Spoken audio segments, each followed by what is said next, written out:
Donc on va pouvoir reprendre pour la seconde intervention de la journée, intervention qui s'appelle Bonne pratique pour le dévoilement de soi en santé mentale. Donc on va pouvoir évoquer ça aujourd'hui avec le docteur Kevin-Marc Valéry, donc qui est chercheur associé à l'Université de Bordeaux et cadre à la direction médicale de la Fondation John Bost. On aura aussi le plaisir d'écouter le docteur Aurélien Troiseux, qui est anthropologue et directeur du laboratoire santé mentale, sciences humaines et sociales du GHU Paris Psychiatrie et Neurosciences. Puis avec son collègue Yanis McCusley, père praticien en santé mentale au laboratoire de recherche en sciences humaines et sociales du GHU Paris Psychiatrie et Neurosciences. Et enfin, on entendra aussi Luc Vigneault, père aidant. Donc c'est avec authenticité, humour et espoir que Luc inspire les personnes, les familles, les professionnels à croire au potentiel de chaque personne.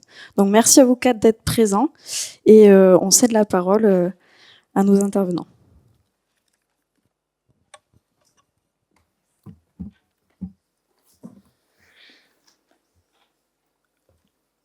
Bonjour tout le monde. Donc j'ai 10 minutes chrono en main pour vous présenter les recommandations de bonne pratique sur le dévoilement de soi. Donc c'est le mauvais rôle de la journée. Vous pourrez me poser toutes les questions que vous voulez, mais c'est pas moi qui ai fait les recherches, donc me fâchez pas. D'accord ? C'est parti. Sur quoi elles se basent ces recommandations de bonne pratique? C'est vrai qu'en France, ici, elles sont pas connues. Alors je dis en France, mais à Bordeaux, j'ai vu dans la salle, je pense qu'il y a bien un tiers ou la moitié de la salle que j'ai formée au dévoilement de soi à travers ces recommandations de bonne pratique. Donc des formations existent, n'hésitez pas à me les demander. Elles sont pas gratuites, mais auto-promo aussi. Et donc, sur quoi elles se basent ces recommandations de bonne pratique? Sur de la recherche. Vous avez ce manuel qui existe, vous connaissez les manuels en psychiatrie, vous connaissez le DSM par exemple, qui est un manuel diagnostique qui est fait par des groupes de travail. Et bien là, à l'Association américaine de psychiatrie, il y a aussi un groupe de travail qui bosse sur les techniques de relations thérapeutiques. Comment on manifeste son empathie dans la relation thérapeutique, comment on coopère, on collabore, comment on co-construit un parcours de soins, quelles sont les recherches autour de ces questions-là et qu'est-ce que ça fait émerger comme recommandation de bonne pratique. Et donc on a un groupe de travail qui travaille sur le dévoilement de soi, comment on se dévoile aux personnes qu'on accompagne. Ce groupe de travail, il se réunit tous les 10 ans, ils font une revue de littérature. Alors, une revue de littérature, une méta-analyse qualitative, ils appellent ça, parce qu'il y a plus de littérature qualitative. Et donc, je tiens à la nommer ici, Clara Hill, c'est vraiment la référence sur le dévoilement de soi du thérapeute dans la recherche, et c'est elle qui mène un peu la danse dans ce champ de recherche. Ces recherches, elles sont toujours très intéressantes. Quelle est la conclusion de ce groupe de travail?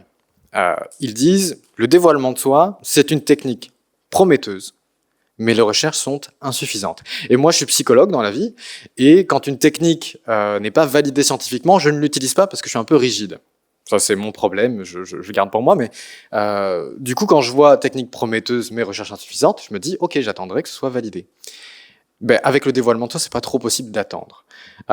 Tout d'abord, parce que c'est réellement prometteur. Pourquoi ils disent prometteur mais insuffisant? Ils disent prometteur parce que les recherches qualitatives, elles sont de grande qualité et elles convergent toutes dans le même sens, donc il y a une assez bonne confiance qu'on peut avoir dans ces études et dans leurs résultats. Mais c'est un groupe de travail qui a besoin de données quantitatives, d'essais contrôlés randomisés, et c'est la raison pour laquelle ils peuvent pas se prononcer définitivement sur cette technique-là. Ils auraient besoin qu'on fasse plus de recherches avec des chiffres et moins de recherches sur la qualité, parce qu'on a assez de recherches sur la qualité. Le deuxième point, ça a été cité auparavant, la plupart des professionnels se dévoilent. On est 65 à 97% des professionnels de santé mentale qui se dévoilent de temps en temps, au moins intentionnellement, au moins de temps en temps. 97%, c'est le chiffre en France, c'est le chiffre qui est issu de mes recherches. Parce qu'on a étudié de manière très très large le dévoilement de soi, les différentes thématiques de dévoilement de soi, et donc les professionnels se dévoilent largement, sans parfois s'en rendre compte, sans savoir que c'est du dévoilement de soi, mais ils le font.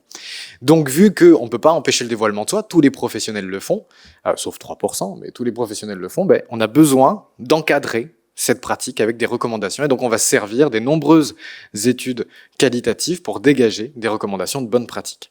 C'est un bouquin qui est Evidence-Based Practice, je me permets de le dire parce que c'est pas juste les données scientifiques, c'est aussi les valeurs et préférences des personnes qui sont mises en avant dans ce bouquin. Donc il y a un chapitre sur les préférences des personnes accompagnées par rapport au dévoilement de soi, et il y a un chapitre sur les experts de terrain, sur comment ils pratiquent le dévoilement de soi. Donc c'est pas juste de la recherche brute, sans sens derrière. Et donc, moi, je dois vous dire ce que ces recherches, elles disent en termes de comment on se dévoile. Tout d'abord, il faut ajuster le niveau d'intimité.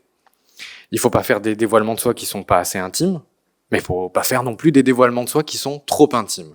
Bon, ça, c'est pas très clair pour vous. Dans la formation, on a 2h30 pour essayer de dégager tout ça. Là, j'ai 2 minutes pour vous l'expliquer. Les 2 repères pour savoir comment on fait, pour jauger le niveau d'intimité, c'est tout d'abord les besoins de la personne. Imaginez que vous souhaitiez faire un dévoilement de soi sur la sexualité. Hein. Moi aussi, j'ai connu des problèmes d'érection, par exemple. Bien, il y a des détails que la personne n'a pas besoin de savoir, comme la taille de votre pénis, par exemple. Elle n'a pas besoin de savoir ça. D'accord ? Et donc, il faut rester centré sur les besoins de la personne et des détails dont elle a besoin pour avancer, elle, dans son cheminement. Mais on voit qu'il y a aussi, le deuxième repère, c'est les besoins du professionnel. Et peut-être que moi, là, quand je vous parle de dévoilement de sexualité, d'érection et de pénis, vous, ça vous gêne un tout petit peu. Et que vous vous dites, ah ben non, moi, c'est un terrain sur lequel je veux pas aller. Ce qui est le cas de 95% des professionnels qui ne souhaitent pas faire de dévoilement autour de la vie sexuelle. C'est OK. Et donc ça, c'est votre propre limite et c'est aussi un autre repère pour savoir le niveau d'intimité que je souhaite mettre. Je vous rappelle que lorsqu'un professionnel dévoile, la personne qui reçoit le dévoilement n'est pas tenue au secret. Donc tout ce que vous allez dire sera répété. Donc si votre dévoilement, c'est de dire que vous supportez pas vos collègues, attendez-vous à ce qu'ils le sachent dans la semaine qui vient. Ensuite, on va partir, on me demande souvent, qu'est-ce qu'on peut dévoiler ? Est-ce qu'il y a des choses qu'on ne peut pas dévoiler ? Et on réfléchissait à ça durant la formation. La réponse, c'est on peut tout dévoiler. Tout est dévoilable. Tant que ça répond aux besoins de la personne et que ça répond à vos propres limites, tout est dévoilable. Il y a quand même une recommandation, c'est de partir sur des dévoilements qui sont résolus.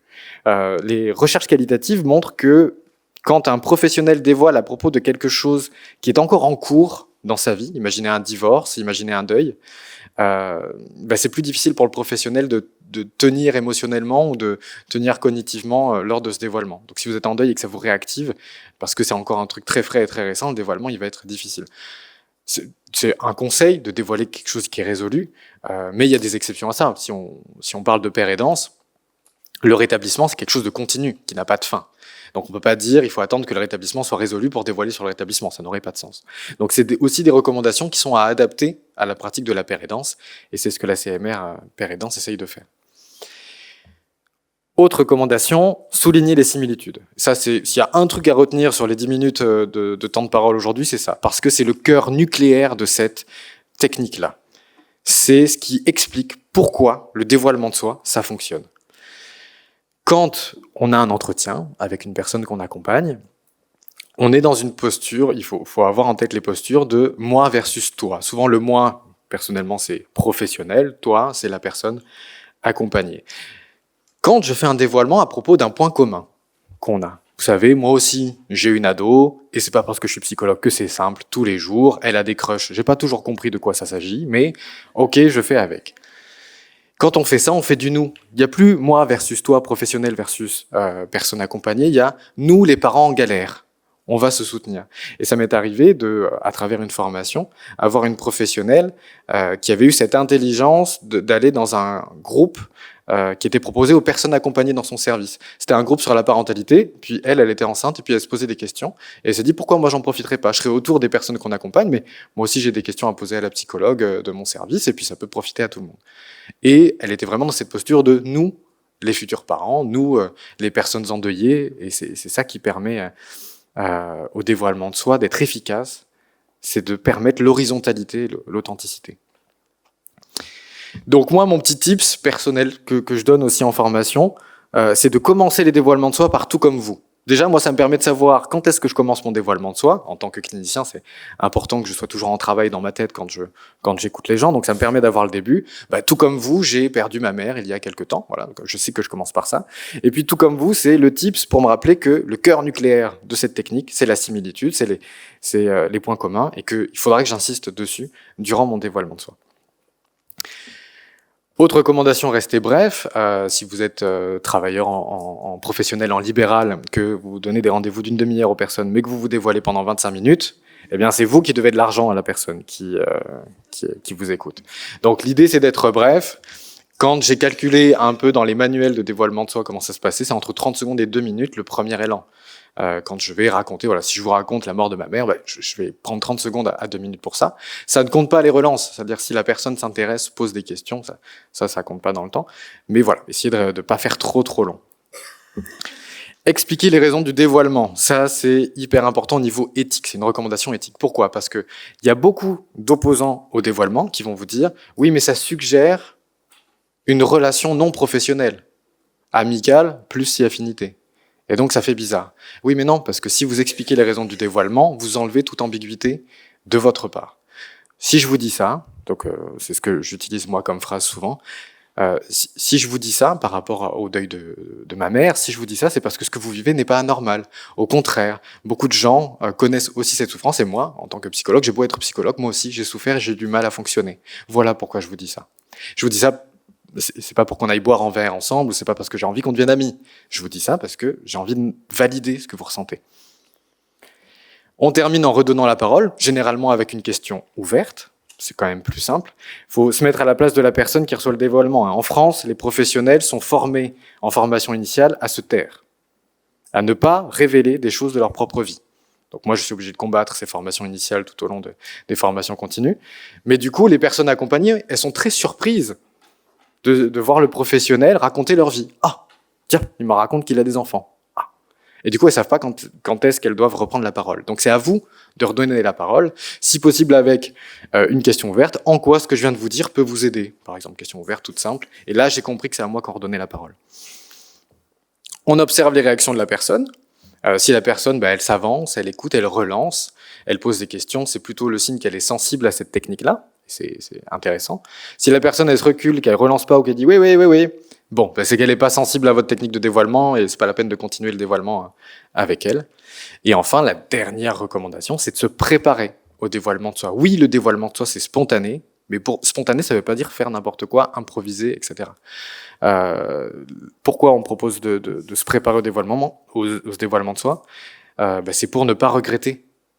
Parce qu'une fois que vous avez dévoilé que vous supportiez plus vos collègues, vous allez peut-être regretter. L'ambiance sera pire après. Ça fait 10 minutes. Voilà. Merci de votre attention.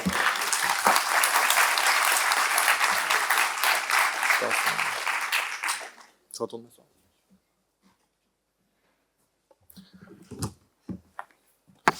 Bonjour. Bon alors la pression, parce que alors moi je suis très mauvais dans le temps et j'ai pas de montre, donc il va falloir me mettre un cadre. Hein. Je sais pas faire ça moi les cadres. C'est pas mon fort. Voilà, bon, enchanté. Je remercie énormément les organisatrices et organisateurs de me permettre de participer à cette journée. Je vais m'appuyer sur mon texte parce que je suis quelqu'un qui fait beaucoup de parenthèses de base. Donc déjà que je pense que le texte est long, si je rajoute les parenthèses. Voilà. Donc je vais essayer de m'accrocher à mon texte et accrocher votre attention. Je m'inscris dans les sciences sociales. Je suis anthropologue de la santé et je vais essayer pour proposer une réflexion de 10 minutes sur effectivement cette question de pourquoi en fait on va parler du dévoilement de soi, pourquoi on parle de bonnes pratiques dans le cadre de la pérédance. Alors je vais commencer par une évidence dans ce CMR pérédance, je suis désolé, mais je vais vous dire comment je conçois la pérédance et avancer comme ça dans ma pensée. Donc on peut considérer que c'est pas une définition officielle, hein, que la pérédance c'est d'abord une relation d'aide, une relation de soutien qui repose sur la reconnaissance partagée d'une expérience plus ou moins proche, d'une situation de santé, d'un traitement ou encore d'un dispositif de soins, mais également de bien d'autres dimensions que les personnes peuvent partager ou découvrir au cours de leur interaction. Ça veut dire quoi ? Ça veut dire au moins deux choses. Premièrement, c'est que cette impression de partager une expérience avec autrui, de se comprendre mutuellement, n'est pas anodine. C'est une impression, et en tant qu'impression, c'est extrêmement important et concret. Elle n'est pas anodine, elle n'est pas superficielle, Michael l'a dit tout à l'heure. Elle est centrale pour les personnes qui l'expérimentent. Et c'est une dimension qu'on va travailler en sociologie, entre autres. Mais surtout, c'est que cette impression, elle ne se prévoit pas, ou très difficilement. Cette impression, elle se construit dans et par la relation. Deuxièmement, le domaine sur lequel cette impression va se poser n'est pas du tout prévisible non plus. On pense bien entendu à l'expérience de la maladie, on pense au diagnostic, on pense au lieu de soins, on pense à tout ça, mais ça peut être sur bien d'autres sujets. Et puis, le fait de partager un diagnostic, le fait de partager une expérience, un lieu de soins, un professionnel de santé en commun, signifie pas pour autant que ça va produire ce sentiment d'appartenance, parce qu'il va y avoir d'autres facteurs, d'autres dimensions de l'individu qui va pouvoir conduire à empêcher cette alchimie de la relation. Donc c'est pas donné d'avance, ce domaine sur lequel il va y avoir lien. C'est pas donné d'avance, c'est pas évident, et on peut effectivement l'imaginer, le prévoir, le structurer en amont, mais il reste en partie construit au cours des interactions. Et donc la notion de pair aidance, elle informe sur un type de relation, sur des personnes qui cèdent, c'est l'objectif, à partir d'une expérience partagée, mais il est, je pense, extrêmement important de dire qu'elle ne dit absolument rien sur ce qui fait impression d'être pair. Et c'est sur ce qui est à l'origine de ce processus d'appartenance. C'est-à-dire qu'en fait, ça laisse quand même une sorte de liberté dans le moment de la relation où, il peut se passer des choses. Et dans la philosophie et l'approche interactionniste, on pense qu'il y a plein de choses qui peuvent se préparer, et il y a beaucoup de choses aussi qui s'improvisent, même si on le voudrait pas. Et donc une manière de rendre possible ce processus d'appartenance, c'est de partager, c'est d'échanger des éléments venant de soi et d'en recevoir de la part d'autrui. On peut considérer qu'il s'agit ici d'un des fondements structurant cette forme de relation d'aide. Et ce partage d'informations sur soi peut être associé donc à cette action de dévoilement, c'est-à-dire le fait de partager des informations sur soi qu'on estime nous représenter, qui participent à nous identifier. En amont d'un questionnement sur le fait qu'il puisse exister des bonnes ou des mauvaises façons ou des moins bonnes façons de se dévoiler, de parler de soi, de partager, de transmettre son expérience dans les pratiques de pair aidance, il n'est pas inutile de rappeler que le dévoilement de soi apparaît comme une condition pratique de la pair aidance. C'est pas la pair aidance qui va conduire à réfléchir à comment on va partager son expérience. C'est les conditions pour qu'il y ait pair aidance, c'est ce partage. Et effectivement, à partir du moment où s'institue la question de la pair aidance, on réfléchit à cette question-là, mais les conditions, c'est le partage de cette expérience et de ces informations sur soi. C'est donc à travers ce partage d'informations sur soi, au cours des interactions, que peut naître la pratique de la pair aidance, que peut naître le sentiment de se reconnaître dans le regard et dans les paroles de l'autre. Comme ça a été rappelé ce matin, il n'est pas question d'envisager une seule et unique forme de partage d'informations sur soi. Il en existe une multitude, différentes formes, différentes expressions, et autant mobilisées dans la pratique spécifique de la pair aidance que dans le travail des soignants, mais aussi de l'enseignement et aussi de la recherche, parce qu'on oublie souvent les chercheurs, mais Mickaël l'a rappelé rapidement. La recherche est aussi concernée par cette question de la divulgation, de l'expérience, et on oublie trop encore insuffisamment la question de la recherche participative, mais bien avant, il y avait la question des disability studies, extrêmement important aussi, qui n'implique pas juste le fait de faire entrer d'autres acteurs que les chercheurs, mais que les acteurs sont impliqués eux-mêmes dans le sujet qu'ils travaillent. Même si on peut envisager que le partage d'informations sur soi est une condition pour produire une relation de pair, cette pratique interroge aujourd'hui la pair aidance dans son vocable, le dévoilement de soi, bonne pratique, en partie depuis que cette dernière se diffuse largement dans le paysage de la santé et qu'elle s'ancre dans de nouveaux contextes. Ici, je pense particulièrement aux organisations médicales, médico-sociales, sociales, dans lesquelles la pair aidance, bénévole ou salarié, s'exerce de façon particulière. On aura l'occasion d'y revenir, j'espère, mais la pair aidance, comme le fait de se dévoiler, en utilisant ce vocabulaire-là, en fait, c'est une pratique extrêmement ancienne, structurée, inscrite dans les mouvements sociaux et dans plein de formes associatives. À l'inverse, la pair aidance est encore une pratique tout à fait nouvelle lorsqu'elle est appliquée dans les organisations médicales, sociales et médico-sociales. Et donc, ouvre des questions. 3 minutes, ok, je suis mort. Et donc voilà, et donc on oublie que généralement on dit souvent, vous savez, depuis 20 ans, les usagers, les proches sont nous les nouveaux acteurs du système de santé, etc. Oui, effectivement, et les professionnels de santé sont les nouveaux acteurs de la pair aidance, et il faut le rappeler, parce que il faut être tolérant envers les professionnels, c'est des néophytes de la pair aidance, donc effectivement ils découvrent aussi ce monde. Ok, donc je vais aller très très vite. Le partage d'informations, alors je vais le faire très vite. Ce que je voulais, c'était effectivement évoquer cette discussion à partir de 2 dimensions de partage d'informations sur soi. Le premier, c'est l'individu dans l'interaction, et le deuxième, c'est le contexte de cette interaction. Le partage d'informations sur soi apparaît d'abord comme une forme, un temps spécifique de l'interaction sociale. La littérature scientifique sur le dévoilement de soi, sur le coming out, s'est particulièrement saisie de la sociologie et des approches interactionnistes, comme celle d'Erving Goffman ou Baker. Et ces travaux ont permis, entre autres, de saisir l'enjeu de la gestion des informations sur soi au cours des interactions sociales, comme un moyen de construire, de consolider son identité, celle d'autrui, et de s'inscrire dans l'environnement social dans lequel se jouent ces interactions. Le dévoilement de soi apparaît comme un processus social de production de l'identité des individus engagés dans l'interaction. Plus ou moins explicite, plus ou moins verbal, comportemental, voire même matériel, le partage d'informations sur soi correspond entre autres à des engagements, des stratégies individuelles, personnelles, intimes, inscrites dans un contexte, mais aussi dans une continuité biographique. Le partage d'informations sur soi est situé, il est ancré dans un cadre d'action. Les sociologues du courant interactionniste l'ont montré, entre autres en travaillant la manière dont l'enjeu identitaire se joue dans cette protection de la face, sa propre face et la face de l'autre, c'est l'expression donnée par Goffman. Donc communiquer sur son expérience en santé mentale n'est pas anodin, il est soumis au risque de la stigmatisation, de la discrimination et, pour reprendre la métaphore interactionniste, de perdre la face.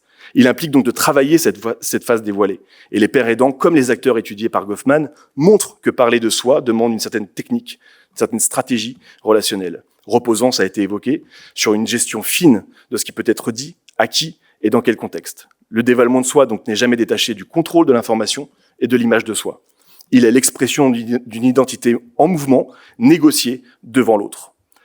Ainsi, cette dimension individuelle et relationnelle du dévoilement est une première donnée pour discuter la possible montée en généralité de règles ou de principes qui devraient avoir lieu autour de ce dévoilement et même des pratiques de pérédance. Deuxième niveau, c'est le contexte. Et effectivement, en fonction de là où on va parler de pérédance et même pratiquer de la pérédance, et ben en fait, on va pas forcément voir les mêmes choses et pratiquer de la même manière. Si les pratiques de pérédance entre personnes faisant l'expérience de troubles psychiques se sont d'abord développées et formalisées et diffusées dans le milieu associatif, elles se mettent de plus en plus en place dans les organisations médicales, médico-sociales et sociales. Ce changement de cadre, cette nouvelle manière de travailler avec les professionnels de santé, implique des nouvelles pratiques, des nouvelles représentations. Dans le monde associatif, le dévoilement de soi répond à une diversité d'enjeux relatifs aux personnes, à leur situation et à la philosophie de chaque collectif. Elle peut être conçue comme un processus visant à faire du lien, à s'inscrire dans une démarche de reconnaissance, de socialisation vis-à-vis d'autrui. Toutefois, le dévoilement de soi offre aussi d'autres dynamiques sociales. Dans certains mouvements associatifs, se dévoiler peut être aussi une manière de dénoncer des situations de marge, de discrimination. Le dévoilement est alors perçu comme une pratique qui donne l'opportunité de prendre du pouvoir sur une situation, sur soi, mais aussi sur le contexte d'énonciation. Il y a une dimension performative dans le dévoilement, une volonté de changer soi, mais aussi l'environnement. Pour certains auteurs ayant travaillé sur le dévoilement dans le domaine du genre, cette pratique est conçue comme un dispositif politique qui s'apparente à une lutte contre la marginalisation. Sous cet angle militant, le coming out, entre autres, consiste à rendre visibles des expériences invisibilisées. La démarche s'inscrit donc dans une approche politique visant à questionner les normalités partagées par la société.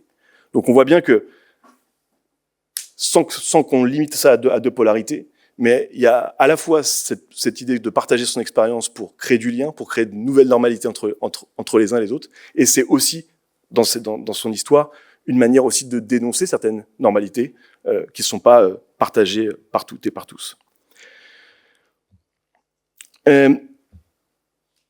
Je vais finir, dernière partie. Premier juré. C'est très frustrant, votre principe de 8 minutes. J'adhère pas du tout. Voilà, je vous le dis. Donc ce deuxième élément, juste pour évoquer le fait que le dévoilement en soi est relatif à son contexte d'énonciation et qu'à l'image de la pérédance, il est au cœur de tensions entre approches alternatives et reconnaissance sociale et institutionnelle. Après ces quelques mots qui illustrent la complexité du dévoilement, mais aussi de l'associer à la question de la pérédance, comment on peut appréhender l'idée de bonne pratique du dévoilement de soi appliquée à la pérédance en santé mentale? Qui pourrait être à même de répondre à cette question? Et est-ce que les possibles réponses qui pourraient être généralisées?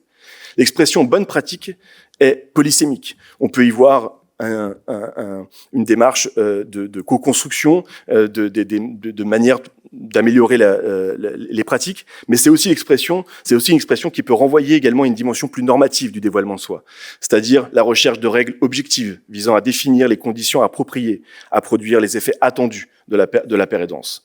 Est-ce qu'on connaît véritablement les attendus de la paire aidance? Cette seconde dimension reviendrait également à identifier donc des pratiques moins efficientes et donc participerait à catégoriser aussi la paire aidance. Dans le cadre de la paire aidance en santé mentale, cette dynamique n'est pas nouvelle. La pratique du témoignage a déjà fait l'objet de ce type de réflexion lorsqu'elle est prise dans une tension entre démarches émancipatrices et processus d'institutionnalisation, parfois perçue par certains comme l'expression d'une instrumentalisation des expériences de marge. On peut également faire référence à la diffusion de la notion de rétablissement, qui fait débat entre la lecture de Digan initiale et celle qui va être reprise par les professionnels de santé. Ça fait débat, ça discute. On peut aussi réfléchir à la paire aidance et la question du rapprochement avec la qualité des soins, et donc qui conduit à glisser et à réfléchir à c'est quoi une paire aidance de qualité. Ces différentes zones de tension qui gravitent autour de la paire aidance et qui font aujourd'hui la paire aidance font l'objet de débats et de prises de position. Dans l'approche compréhensive qui est la mienne, je cherche plutôt à appréhender ce que rencontrent ces tensions. Je ne me positionne pas dans ces débats, mais par contre, ces débats nous apprennent des choses.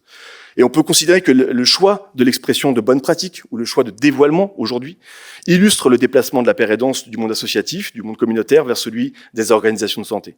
L'établissement de règles partagées, d'un profil, d'une série de compétences, de savoir-faire explicites participe à des formes d'institutionnalisation de pratiques qui se structureraient localement dans le milieu associatif et qui se déplacent dans les espaces de soins et d'accompagnement. Bonne pratique et dévoilement de soi associés à la paire aidance révèlent surtout en fait une rencontre culturelle qui est au cœur, je pense, de notre système de santé, de la transformation continue des relations dans les soins et dans les accompagnements. Elle est en fait l'expression, l'illustration des nouvelles formes de négociation engagées entre les acteurs soignants et les acteurs de la paire aidance. Inspiré par l'anthropologie interprétative, on peut envisager que la culture soignante se distingue de la culture des personnes faisant l'expérience de troubles psychiques et de leurs proches, et propose donc des manières de penser différemment le partage d'expériences, le dévoilement, mais aussi l'aide, l'accompagnement, le soin. L'enjeu de votre question du jour sur le dévoilement, sur les bonnes pratiques, c'est en fait l'expression de cette négociation engagée, ce travail d'articulation entre expérience et théorie, entre individus et collectifs, entre local et global.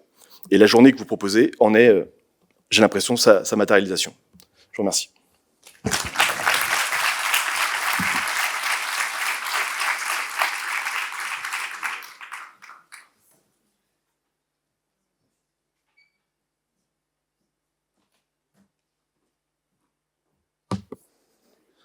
Alors, on s'était convenu avec Aurélien, on n'a pas prévenu les organisateurs que je ferai un peu plus court, parce qu'il a tendance à déborder, et donc je vais faire en sorte de faire un peu plus court. Donc moi, j'ai été formé comme père praticien en santé mentale en 2013-2014 en Suisse. Je travaille aujourd'hui au GHU, Paris Psychiatrie et Neurosciences. En 2013, donc, j'ai fait ma formation, et en 2015, j'ai une de mes toutes premières interventions publiques sur la question de la stigmatisation que je prends forcément sous l'angle ou du point de vue des pères aidants. Et à ce moment-là, au tout début, je me questionne sur la raison de recruter, de former des personnes qui viennent apporter l'expérience de la maladie, de la psychiatrie, etc., alors qu'on sait qu'il y a parmi les équipes soignantes aujourd'hui des tas de personnes qui ont, elles aussi, une même expérience de la maladie, de la psychiatrie. Je me questionne sur cette étrangeté, si je peux dire. On dit à certains de se taire et on demande à d'autres de l'exprimer. Et je me dis qu'en fait, à ce moment-là, je me dis peut-être que le recrutement et l'intégration de pères aidants professionnels va libérer la parole et qu'à terme, en fait, on n'aura plus des pères aidants, on aura juste des infirmiers, des éducateurs, des psychiatres qui, s'ils ont vécu la maladie ou la psychiatrie, en parlent. Et je pense que ce mouvement de libération de la parole est en cours. On en a parlé, c'est aussi le sujet de la journée. Je pense que de plus en plus de personnes, au-delà des seuls pères aidants, qui sont identifiés pour ça. Je dis souvent que symboliquement, moi j'ai sur le front, en me présentant en tant que père aidant, sur le front le fait que j'ai un trouble psy, avant même que je définisse ou que je dise quoi que ce soit sur moi. Je pense que ça libère effectivement la parole, et je pense toujours que le fait que des professionnels de santé admettent ouvertement qu'ils sont eux-mêmes concernés a un effet bénéfique de normalisation, de donner de l'espoir, de montrer qu'il n'y a pas d'un côté les soignants, de l'autre côté les soignés, d'un côté les gens qui vont bien, de l'autre côté les gens qui vont mal, que c'est un continuum, qu'on se déplace, que voilà, l'un est dans l'autre, et c'est pas deux mondes en fait distincts, deux espèces de races humaines séparées. Tout ça, et en même temps, au fil du temps, je me suis rendu compte d'un autre enjeu, si je peux dire, dans le dévoilement, ou plus précisément le coming out, par les professionnels de santé. Au sens où un professionnel de santé, je vais prendre un cas un peu plus fort, un psychiatre, a de fait un pouvoir symbolique, une reconnaissance de ses compétences par le diplôme, par son expertise professionnelle, par son parcours, un statut social qui va avec. Et le fait d'ajouter à ces différents leviers, si je peux dire, ces différents points de légitimité, de s'avouer, de s'admettre comme étant également une personne concernée, en un sens, on coche un peu toutes les cases de la légitimité, au point qu'on peut se dire à un moment, est-ce qu'on peut même questionner d'une quelconque façon une personne qui a le background académique et scientifique, l'expertise professionnelle et l'expérience personnelle. Non seulement on peut se dire qu'en fait, quand une personne arrive à ce stade-là symbolique, ça devient compliqué de discuter avec parce qu'elle a un poids symbolique extrêmement fort, et de l'autre côté, autant je vois l'intérêt pour les soignants de se dévoiler, l'intérêt pour la société, l'intérêt pour le système de santé, autant je me rends compte aussi que c'est enlever, si je peux dire, une forme de pouvoir aux personnes psychiatrisées, aux personnes qui, pour beaucoup, n'ont que ce levier-là, symbolique, de se faire entendre, de dire « je suis concerné ».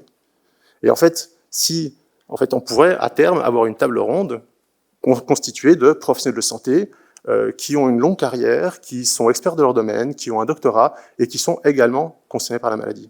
On peut en trouver et ce serait intéressant, mais au final, ça pose la question de dans quelle mesure est-ce que ça exclut aussi la parole de certaines personnes qu'on n'entendrait plus dans ce cas-là. Et tout ça pour dire, je ne viens pas dire que les professionnels de santé qui se dévoilent le font pour prendre le pouvoir. Je ne viens pas vous dire que c'est une mauvaise chose ou que ça n'a pas des tas d'impacts positifs, et notamment pour les personnes qui souffrent de troubles psychiques, de pouvoir se dire l'infirmier qui me suit est aussi concerné, cette personne dans les médias qui est psychiatre est aussi concernée, je ne suis pas seul, c'est pas la fin du monde. Et en même temps, le fait de se dévoiler, de faire un coming out, a, je pense, des conséquences de cet ordre-là, de rapport de pouvoir, aussi de retirer un certain pouvoir symbolique à une partie de la population. Et donc, s'il y avait une bonne pratique dans tout ça à laquelle j'aimerais aboutir, c'est d'encourager en fait à avoir conscience de ça. Avoir conscience si, en tant que personne qui avait, si je peux dire, un statut social solide, des diplômes, un métier, une vie sociale, est-ce que le fait de dévoiler que vous êtes également souffrant d'un trouble psychique, est-ce que ça a aussi un impact d'invisibiliser les personnes qui, en un sens symboliquement, socialement, n'ont que ça pour se faire entendre? Voilà, je ne sais pas si j'ai rattrapé beaucoup les minutes d'Aurélien, mais j'aurais essayé.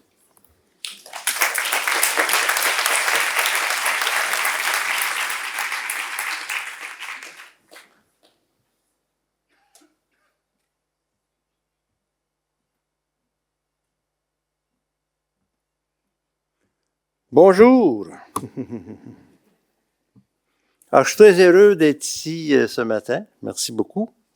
Vous savez, chez nous au Canada, on a ce qu'on appelle des autochtones. Hein? C'est des Indiens. On appelle aussi des Indiens. Ils ont des terres à eux. Il faut être autochtone pour y aller. Et des fois, ils invitent des blancs-becs comme moi à venir parler de leur maladie mentale. Et puis, alors, il y a une salle avec des autochtones et pour y accéder, il faut avoir des troubles mentaux et être autochtone. Mais moi, je suis pas autochtone. Alors, je me présente, puis l'autochtone, il dit « T'es qui, toi? » Moi, j'entends des choses que les autres n'entendent pas et je me suis fait exclure. « Toi aussi! Alors, tu peux rentrer! » Alors, le fait d'être père n'était pas parce que je suis un blanc ou autochtone, c'est parce qu'on avait un trouble mental. Donc, la notion de dévoilement prenait toute la place et disait, ben nous, on croyait qu'il y avait juste nous qui étaient comme ça. Et là, de voir qu'il y a des blancs aussi, puis que vous en sortez, c'est fantastique, tu sais. Et quelques semaines plus tard, je suis invité en prison avec des gens qui ont commis des délits à cause des hallucinations. Puis c'est la même chose. Les gens, t'es qui, toi? Ah, moi, j'ai entendu des voix qui venaient du cosmos pour me dire d'aller tuer des gens. Toi aussi! Alors, tu peux rentrer. Alors, voilà. Ça a permis de créer des liens. Et c'est ça qui est, de pouvoir s'identifier, parce que souvent, on a l'impression qu'on est seul à avoir cette souffrance-là, qu'on est les seuls à vivre comme ça. et que ça peut pas arriver à d'autres. Tu sais. Donc, on se promène dans la rue, on a peur des autres, on a peur de le dire, parce que on a plein de préjugés, puis vous savez que la stigmatisation est très présente, donc on a peur de cette stigmatisation-là, mais donc on n'en parle pas. Et quand on rencontre une personne qui se dévoile un peu, ça fait wow, ça fait l'espoir apparaît, hein? L'espoir naît. Hey, c'est possible de m'en sortir. Et c'est ça pour moi qui est fondamental. Et puis là, on t'explique aussi, tu sais, parle-en pas trop à n'importe qui. Parce que vous savez, quand on se confie à quelqu'un, on lui donne aussi une arme qui peut se retourner contre nous. Hein.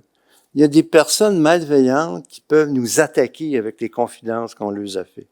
Donc, c'est très important d'être conscient de ça et vraiment de, comme tout le monde l'a dit, il faut que ça soit pertinent. Tu sais que il y a des choses que j'ai fait que je parle juste aux criminels, hein, que je parle pas aux autres parce que je pourrais me faire juger ou voire même emprisonner. Donc, tu sais, une fois j'ai fait un dévoilement devant des juges. Je ne les ai pas tous dit. Parce que, non, je me suis gardé une petite gêne, comme on dit, là, voilà. Donc, c'est ça aussi. Puis, donc, moi, le dévoilement, ça m'a beaucoup aidé. C'est ce qui m'a sauvé. Et puis, comme père aidant, on apprend les étapes du rétablissement. Nous, on a des étapes qu'on a cinglées en 5 catégories. Et donc, le début, c'est les gens sont envahis par la maladie, puis ils sont convaincus qu'il n'y a rien à faire, jusqu'à l'émancipation. Et donc, la façon qu'on va se dévoiler dépend dans quelle étape est la personne. Et c'est ça qui nous guide.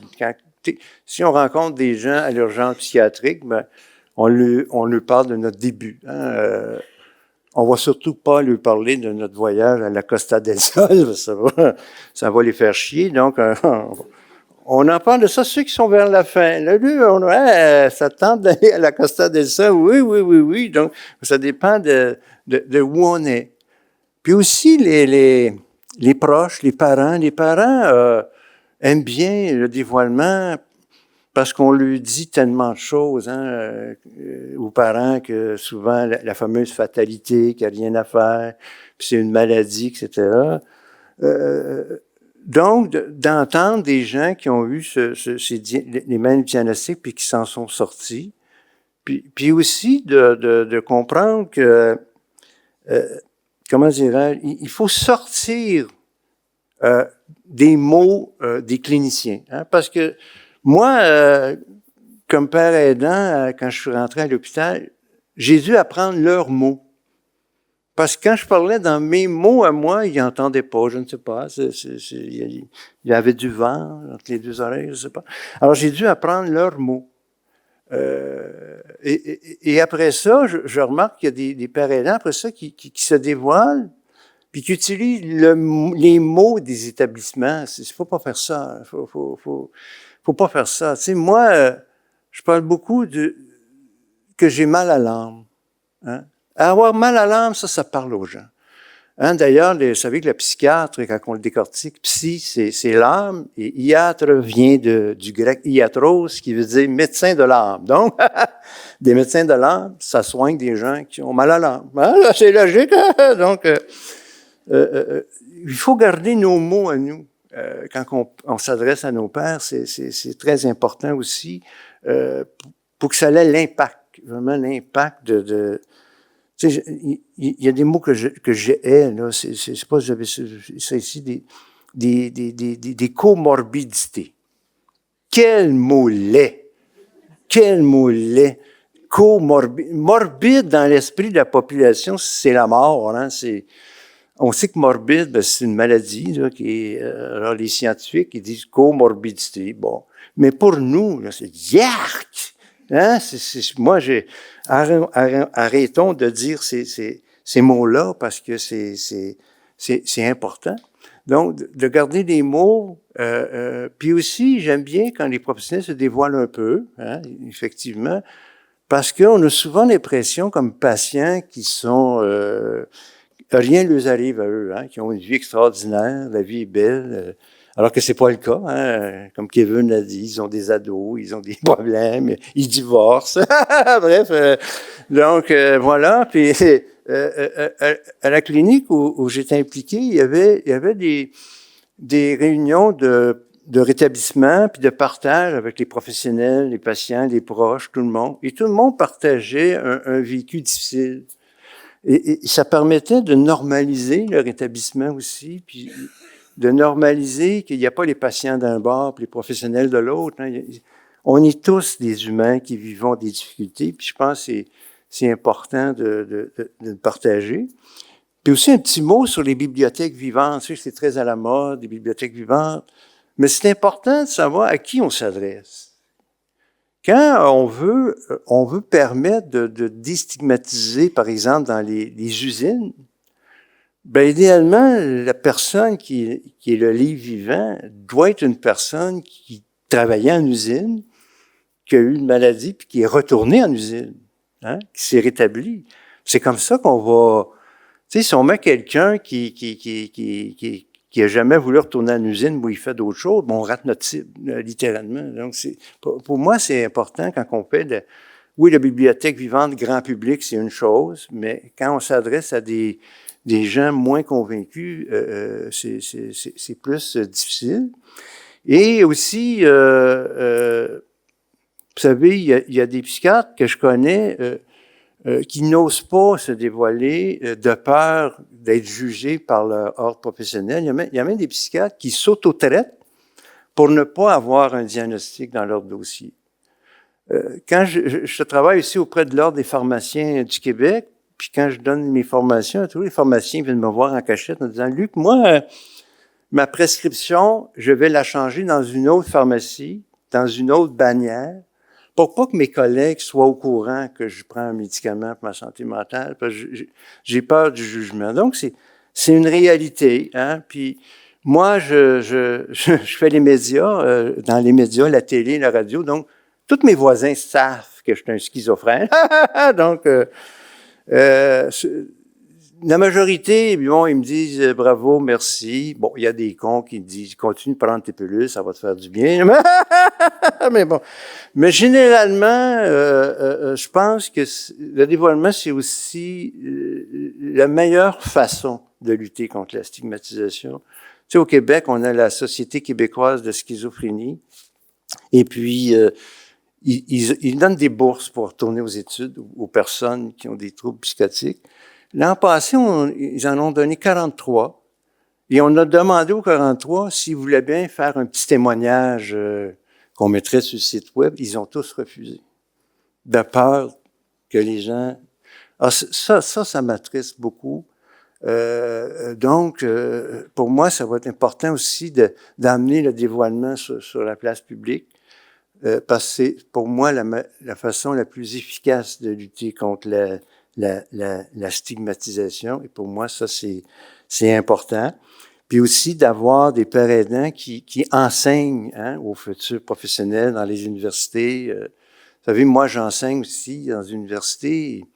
J'ai pas les critères pour m'inscrire au cours que je donne. Non, je peux pas être admis, mais je peux le donner. Alors, ça, c'est bien. Mais parce que malheureusement, je termine là-dessus, les chercheurs, pas ceux qui sont ici, bien sûr, mais quand ils parlent de la maladie mentale, c'est toujours une maladie handicapante, dégénératrice. Ils partent toujours comme ça. Alors, les jeunes étudiantes, ce qu'ils entendent, c'est ça. Alors, moi, je demande aux chercheurs, quand vous décrivez la schizophrénie ou le trouble bipolaire, indiquez lorsque non traité. Parce que si vous définissez tout le temps la maladie comme si on était en période de crise, ben la stigmatisation va se perpétuer. Alors, marquez lorsque non traité. Et lorsque traité, ben nous sommes des personnes et non des maladies. Merci. Au revoir.